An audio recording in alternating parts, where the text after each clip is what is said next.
இந்த திமுகவுக்கு முட்டு கொடுக்குற இந்த கட்சியெல்லாம் எப்போதையா திருந்த போறீங்க? பங்கு அந்த 3 idiots இப்ப பேச சொல்லு பங்கு. யோ இப்பவாது 2 வார்த்தை பேசுங்கய்யா. டேய் இதுக்கு மேல என்னையா நல்ல பாயிண்ட் வேணும் உங்களுக்கு?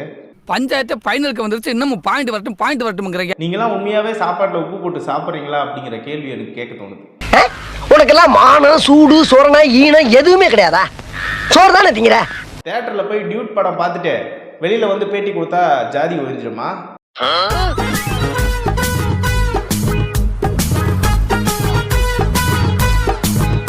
ஆம்ஸ்ட்ராங் படுகொலை வழக்கில் திமுக உச்சநீதிமன்றத்தில் சிபிஐ இந்த வழக்கை விசாரிக்கக்கூடாதுன்னு மேல்முறையீடு பண்ணுது. ஆனால் இன்னமும் நீங்கள் டியூட் படம் பார்த்துட்டு தியேட்டர் வாசலில் வந்து ஜாதியை ஒழிச்சிருவோன்னு பேட்டி கொடுத்துட்டு உட்காந்துட்றீங்க. நீங்கள்லாம் வெளியில் போயிட்டு நான் தலித்துகளுக்கான தலைவன், நான் பிற்படுத்தப்பட்ட ஒடுக்கப்பட்ட மக்களின் தலைவன் அப்படின்லாம் சொல்லிடாதீங்க. அதுக்கான தார்மீக உரிமையை நீங்கள் சுத்தமாக இழந்துட்டீங்க. போயிட்டாங்க. யார்கிட்ட சார் சொல்றீங்க? உங்ககிட்ட தான் போயிட்டோம். என்கிட்டயா? போயிட்டோம். நான் எதுக்கு போயிட்டு வரணும்? போயிட்டாங்க தம்பி. எதுக்கு சார்? இல்லை ஆம்ஸ்ட்ராங் படுகொலையை சிபிஐ விசாரிக்கலாம்னு நீதிமன்றம் தீர்ப்பு கொடுத்தது. இதை எதிர்த்து உச்சநீதிமன்றத்தில் அந்த தீர்ப்பை எதிர்த்து தமிழக அரசு வாதாடிச்சு. ஆனால் உச்சநீதிமன்றமும் இதை சிபிஐ விசாரிக்கலாம் அப்படின்ற ஒரு தீர்ப்பை கொடுத்தது. இப்போ 2வது முறையாக அந்த தீர்ப்பை எதிர்த்து மேல்முறையீடு செய்திருக்கு தமிழ்நாடு அரசு. இந்த செய்தி கேட்ட உடனே முதல்ல அறிக்கை கொடுத்துருக்காரு பாமகவுடைய தலைவர் அன்புமணி ராமதாஸ். அதை பற்றிய செய்தி தான் இன்னைக்கு ஃபுல்லாக பார்க்க போகிறோம். வாங்க வீடியோக்குள்ளே போகலாம். நிறைய பேர் வீடியோ பார்க்குறீங்க, ஆனால் சப்ஸ்கிரைப் பண்ண மாட்டீங்க. தயவுசெய்து சப்ஸ்கிரைப் பண்ணுங்கள், அப்போ தான் நான் போடுற வீடியோ உங்களுக்கு உடனே வரும். சிலை மனத்திலே வளர்த்தவன் அனைவருக்கும் வணக்கம்.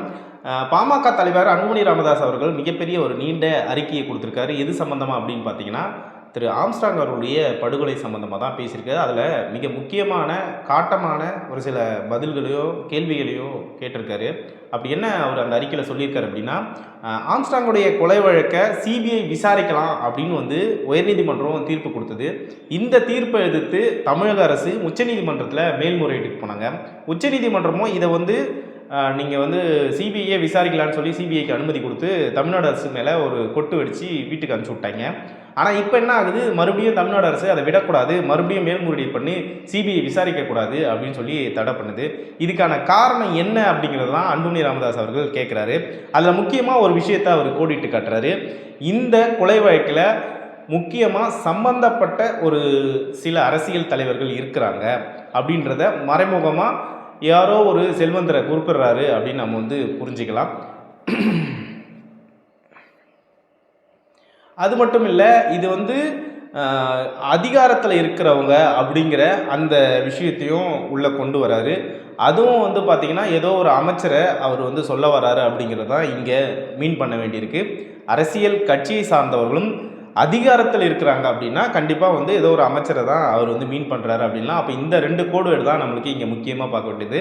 இதில் வந்து நம்ம கொஞ்ச நாளைக்கு முன்னாடி எல்லாருக்குமே தெரியும், ஆம்ஸ்ட்ராங் கொலையை பற்றி ஒரு ஆடியோ ஒன்று ரிலீஸ் ஆகுது. இது வந்து பார்த்திங்கன்னா திரு செல்வ பெருந்தகை இருக்கார்ல, அவர் பேசின ஆடியோ வந்து ரிலீஸ் ஆகுது. இதை வச்சு சவுக்கு சங்கர் அவர்கள் ஒரு மிகப்பெரிய ஒரு விஷயத்தை பேசுகிறாரு. அதுக்கு தொடர்பு இருக்க மாதிரி அப்படி பேசினாங்க. இதெல்லாம் தாண்டி மற்றும் ஒரு அமைச்சர் பேரையும் அந்த உலா வந்துட்டுருக்கு. அது எல்லாருக்குமே தெரிஞ்ச மாதிரி ஒருத்தருடைய பேர் வந்து உலா வந்துட்டுருக்கு. இவங்களும் காரணமாக இருக்கலாம் அப்படிங்கிற மாதிரி அந்த இடத்துல மென்ஷன் பண்ணியிருந்தார்.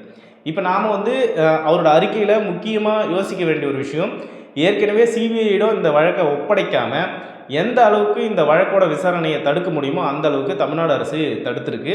அதில் முக்கியமாக திரு அன்புமணி ராமதாஸ் அவர்கள் அந்த இடத்துல கோடிட்டு காட்டுறது, வழக்கு விசாரணைக்கு ஒத்துழைக்காதவாறு அதில் இருக்கக்கூடிய குற்றவாளிகளை இந்த அரசாங்கம் வந்து நடத்திருக்கு அப்படின்னு ஒரு விஷயத்தை மென்ஷன் பண்ணுறாரு.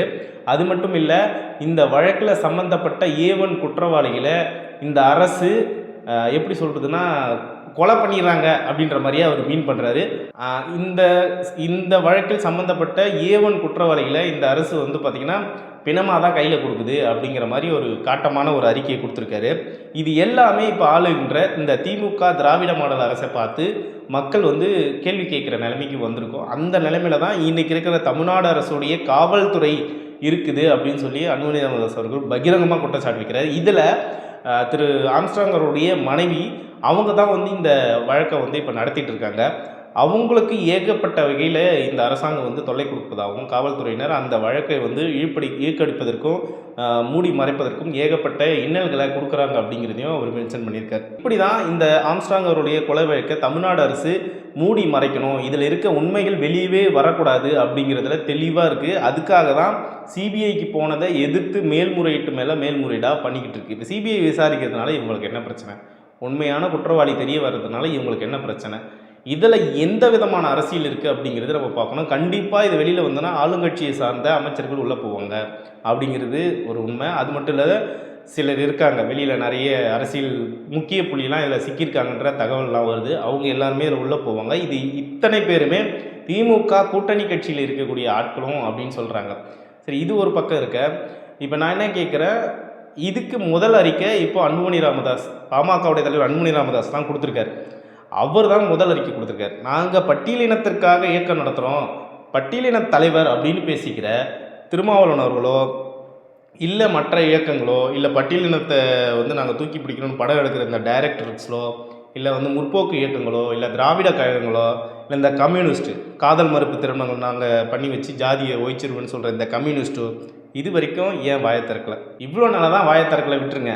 ஆம்ஸ்ட்ராங் அவர்கள் மாதிரி ஒரு தலைவருக்கு ஏற்பட்ட ஒரு சம்பவம் அப்படிங்கிறது நாளைக்கு இந்த மாதிரி இருக்கக்கூடிய இன்னொரு தலைவருக்கு ஏற்படாது என்பது என்ன நிச்சயம்? இன்றைக்கி இதில் காட்டக்கூடிய வீரியம், இன்றைக்கி இதில் நடத்தப்பட வேண்டிய விசாரணைகள் நல்லபடியாக நடந்தால் தான் நாளைக்கு வந்து இந்த மாதிரி ஒரு தலைவருக்கு மீண்டும் நடக்காமல் இருக்கும். பயப்படுவாங்க, கண்டிப்பாக பயப்படுவாங்க.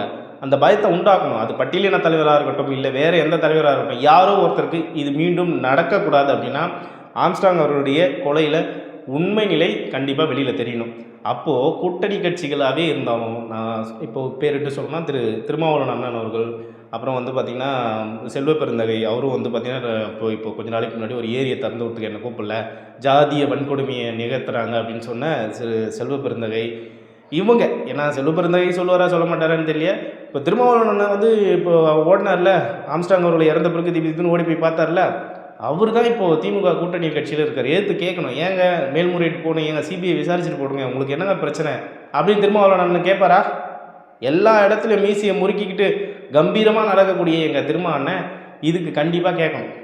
ஏன்னா பட்டியலின தலைவர் அதாவது இன்றைக்கி போய் மாரி செல்வராஜும் ரஞ்சித் அவருடைய படத்தை பார்த்துட்டு பாராட்டுற அவங்களெல்லாம் உருவாக்குனது திரு ஆம்ஸ்ட்ராங் அவர்கள் தான். இன்றைக்கி நீலம் ப்ரொடக்ஷன் ஒன்று இருக்குன்னா அதுக்கு முக்கிய காரணம் திரு ஆம்ஸ்ட்ராங் அவர்கள். பல பேரை படிக்க வச்சுருக்கார். பல பேரை வந்து லா காலேஜுக்கு வந்து ஃபீஸ் கட்ட முடியாது, 10வது 12வது படிக்கிறது கூட முடியாது, சின்ன சின்ன வழக்குகளில் மாட்டிப்பானுங்க, தெரியாமல் மாட்டிப்பாங்க. அதை எல்லாத்தையுமே காப்பாற்றி அவங்களுக்கு ஒரு நல்ல வழியை காமிச்சு படிக்கணும், இந்த சமூகம் வந்து முன்னேறணும். அது மட்டும் இல்லை, இந்த சமூகம் யாருக்கும் எதிரான சமூகம் கிடையாது, அதுமாரி நமக்கு யாரும் எதிரியும் கிடையாது. ஸோ நாம் வந்து இப்போது வன்னியர்கள் இருக்காங்க, பறையர்கள் இருக்காங்க அப்படின்னா ஒத்துமையாக இருக்கணும் அப்படின்ற அந்த போதனைகளை சொல்லி கொடுத்து எவ்வளோ பேருக்கு உதவிகளை செஞ்ச ஒரு தலைவனை இன்றைக்கி இழந்துட்டு நிற்கிற அந்த மக்களுக்கு நீதி கிடைக்கணும் இல்லையா? அந்த மக்களுக்கு உண்மையாகவே நம்ம தலைவனை இழந்துட்டோன்னு எவ்வளோ பேர் வருத்தத்தில் இருக்காங்களா, அவங்களுக்கு உண்மை நிலை தெரியணும்ல. அப்போ சிபிஐ விசாரிக்கிறதுனால இந்த உண்மைகள் எல்லாம் வெளியே தெரிய வரணும். இப்போ இது வரைக்கும் ஒரு A1 குற்றவாளி வந்து பார்த்திங்கன்னா என்கவுண்டர் முறையில் சாகடிக்கப்படுகிறாரு. இன்னொரு A1 குற்றவாளி இப்போ தான் ஒரு 2 வாரத்துக்கு முன்னாடி மருத்துவமனையில் உடல்நிலை சரியில்லாத காரணத்தினால இறந்து போனதாக நமக்கு எல்லாம் தெரிய வைக்கிறாங்க. இந்த மாதிரி தான் தொடர்ந்து ஆம்ஸ்ட்ராங்கருடைய கொலை வழக்கில் மர்மங்கள் நீடிச்சிட்டே இருக்குது.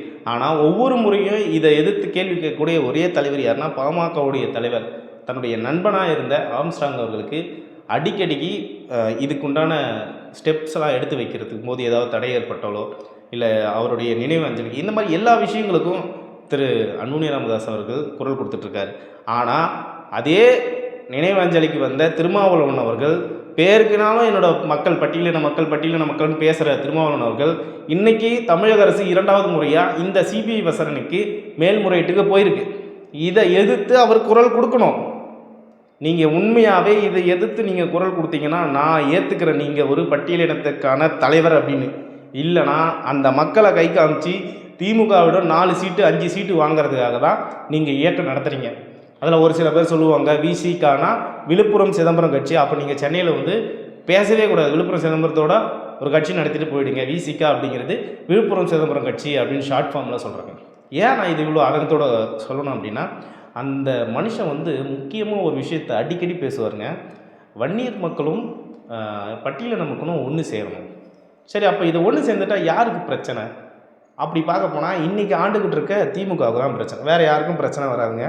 மேக்சிமம் வந்து பார்த்திங்கன்னா வன்னியர் இனமும் பறையர் இனமும் ஒன்று சேர்ந்ததுன்னா ஒன்று அந்த இடத்துலேருந்து ஏதோ ஒரு முதலமைச்சர் வருவாங்க, பிரச்சனை கிடையாது. இல்லை இதுலேருந்து யாரோ ஒருத்தர் வரணும், வன்னியர்லேருந்து வரணும், வந்துட்டு போகலாம். ஆனால் அன்னைக்கு என்ன ஒரு கேள்வி வரும்னா, ரெட்டி காரு, நாயுடு காரு, இந்த மாதிரி வந்து ஆந்திராவிலிருந்து புலம்பெயர்ந்த இந்த சாதிகளின் ஆதிக்கம் வந்து திராவிட ஆட்சியில் கண்டிப்பாக இருக்குது, நிறையவே இருக்குது. ஸோ இவங்களுக்கு எதிராக வந்து இப்படி ஒரு தலைவன் உருவாகக்கூடாது அப்படிங்கிற ஒரு எண்ணத்தினால கூட இந்த ஒரு படுகொலை நிகழ்ந்திருக்கலாம் அப்படிங்கிறது என்னோட தனிப்பட்ட கருத்து.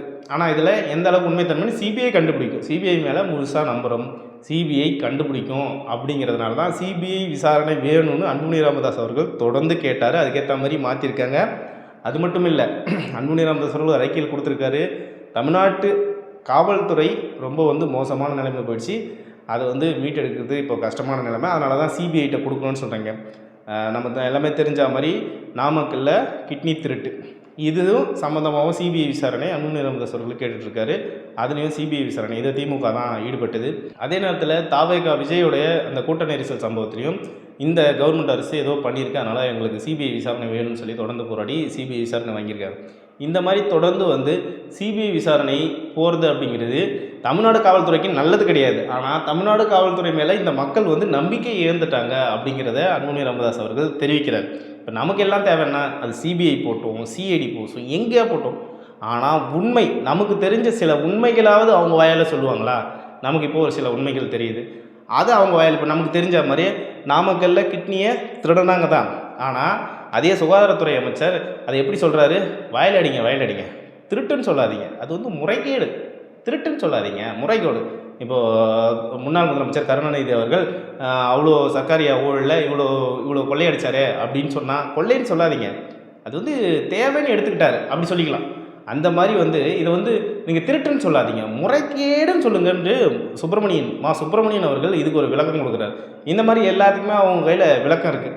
அதில் நம்ம பார்க்கணும் அப்படின்னா, இப்போ இந்த தீபாவளிக்கு கிட்டத்தட்ட மது விற்பனை இந்த 3 நாட்களில் 700 கோடி 750 கோடி விற்பனையாக இருக்குது. இதை போய் கேட்டோம் அப்படின்னா அதுக்கு ஒரு விளக்கம் கொடுப்பார். அந்த மாதிரி தான், ஏங்க 10 ரூபாய் எக்ஸ்ட்ரா வாங்குறீங்க, அது மக்களோட வரி பணமாக டெபாசிட் ஆகுதுங்க, டெபாசிட் இந்த அதாவது குடிக்க போகிறவங்களாம் 10 ரூபாய் டெபாசிட் பண்ணிவிட்டு குடிக்கிறாங்களாம், இதுக்கு ஒரு விளக்கம் கொடுப்பாங்க. இந்த மாதிரி தான் நீங்கள் எது கேட்டாலும் நீங்கள் யோசிக்காத ஒரு விளக்கம் ஒன்று கொடுப்பாங்க பார்த்தீங்களா, அதுதான் இன்றைக்கி இருக்கிற திராவிட மாடல் அரசு. அந்த திராவிட மாடல் அரசு சிபிஐ மூலமாக தான் தூக்கி எறியப்படுன்றது நம்ம எல்லாருடைய வேண்டுதலாக கூட இருக்கலாம், அது நடக்கிறதுக்கான வாய்ப்புகளும் நிறைய இருக்குது. ஆனால் என்ன ஒன்று, அது சிபிஐ மூலம் தூக்கி எறியறதுக்கான வாய்ப்புகள் குறைவே, மக்களே தூக்கி எறிய போகிறாங்க. வரப்போகிற இந்த 2026 கண்டிப்பாக வந்து இந்த சட்டமன்ற தேர்தலில் மக்களே இந்த திராவிட ஆட்சி தூக்கி எறிவாங்க. ஏன்னா இது மக்கள் விரோத ஆட்சிங்க. ஒரு உதாரணம் சொல்கிறேன்ப்பா, இங்கே பயிர் வச்சுருக்காங்க விவசாயிலாம், பாவம் அவனோட நெல்லெல்லாம் முளைச்சி போய் கிடக்குது, இவர் உட்காந்து படம் பார்த்துக்கிட்டு இருக்காருங்க, பைசன் படம் பார்த்துட்ருக்கார். பைசன் படம் பார்த்தாவா விவசாயிகளுடைய வயிறு ஆறும்? அவன் லட்சக்கணக்கில் முதலீடு போட்டு அவ்வளோ பெரிய நெல் மூட்டைகளை தான் இறக்கி வச்சுருக்கான், அதை கொள்முதல் பண்ணுறதுக்கு இடம் இல்லை, அதை மூடி வைக்கிறதுக்கு ஒரு தார்பாய் வாங்குறதுக்கு வக்கு இல்லாத இதே திராவிட மாடல் அரசு பைசன் படத்தை உட்காந்து பார்த்துட்டு அதுக்கு ஒரு பெரிய விமர்சனம் எழுதிக்கிட்டு உட்காந்துட்டு இருக்காரு. அதே தான் உதயநிதி ஸ்டாலினும் இங்கேயே உட்காந்துக்கிட்டு இந்த 2 நாய் ஃபோட்டோ எடுத்து போட்டுட்டு ரவுடி டைம்னு போடுறாரு. என்னங்க ஆட்சி நடக்குது? இது மக்கள் விரும்புகிற ஆட்சியா? இது மக்கள் ஆட்சியா? இது அங்கே விவசாயிகள் வயிற்றில் அடிச்சிட்டு இருக்க ஒரு பக்கம், எங்கே பார்த்தாலும் கொள்ளை, இது ஒரு பக்கம் உட்காந்து படம் பார்த்துட்டு வந்து விமர்சனம் தெரிவிக்கிறாரு. இதெல்லாம் எங்கே போய் முடியும்? அதனால தான் மக்கள் வந்து இது மக்கள் விரோத ஆட்சி, இதை தூக்கி எறிகிறது 2026 அது கண்டிப்பாக நடக்கும். சரி, நம்ம மறுபடியும் டாபிக் வரும். திரு ஆம்ஸ்ட்ராங் அவருடைய கொலை வழக்கில் உண்மைத்தன்மை மட்டும் வெளியே வந்ததுன்னா திமுகன்ற ஒரு கட்சியே இருக்காது, எழுதி வச்சுக்கோங்க. ஆனால் என்ன ஒன்று தெரியுமா, சிபிஐ இதை எவ்வளோ சீக்கிரம் முடிக்க முடியுமோ, உதாரணத்துக்கு இந்த 2026 எலெக்ஷனுக்குள்ளே அந்த ரிசல்ட்டை கொடுத்தாங்கன்னா அவங்க ரிசல்ட்டை நாம் பார்த்துக்கலாம். மீண்டும் நான் என்ன கேட்க வரேன் அப்படின்னா, பட்டியலின தலைவர் இப்படி ஒருத்தர் இறந்துட்டார், அதுவும் மிகவும் கொடூரமான முறையில் கொலை செய்யப்பட்டு மிகவும் திட்டமிடலோட, உளவுத்துறைக்கே தெரியாமல் திட்டமிடல், இதை நம்ப மாதிரி இல்லை, உளவுத்துறைக்கு தெரிஞ்சிருக்க வாய்ப்புகள் நிறைய இருக்குது. அப்படி ஒரு திட்டமிடலோட ஒரு தலைவர் வந்து கொல்லப்பட்டிருக்காரு. ஆனால் எந்த ஒரு அரசியல் கட்சி தலைவரும் வாயை திறக்காத போது இன்றைக்கும் அந்த பட்டியலின தலைவருக்காக பேசக்கூடிய ஒரே தலைவர் அன்புமணி ராமதாஸ் அவர்கள் மட்டும்தான். பாமகவுடைய தலைவர் அன்புமணி ராமதாஸ் அவர்கள் எந்த சாதி எந்த மதம் என்று எதையும் பார்க்காம உண்மைனா உண்மைக்காக குரல் கொடுக்குறாரு. இன்றைக்கும் கிட்டி விவகாரத்தை முதல்ல கொண்டு வந்தது அவர் தான். தென் மாவட்டங்களில் கனிம வளங்கள் கொள்ளை போகுது, அதுக்கு திமுகவோட முக்கிய புள்ளி காரணமாக இருக்காருன்னு கொண்டு வந்தது அவர் தான். இந்த மாதிரி ஏகப்பட்ட விஷயங்களை முதல்ல அவர் தான் தைரியமாக கொண்டு வராரு. அதுக்கு சிபிஐ விசாரணை வேணும்னு கேட்டார். விஜயோட கூட்ட நெரிசல் வழக்குக்கும் முதல்ல சிபிஐ விசாரணை கேட்டது அவர் தான்.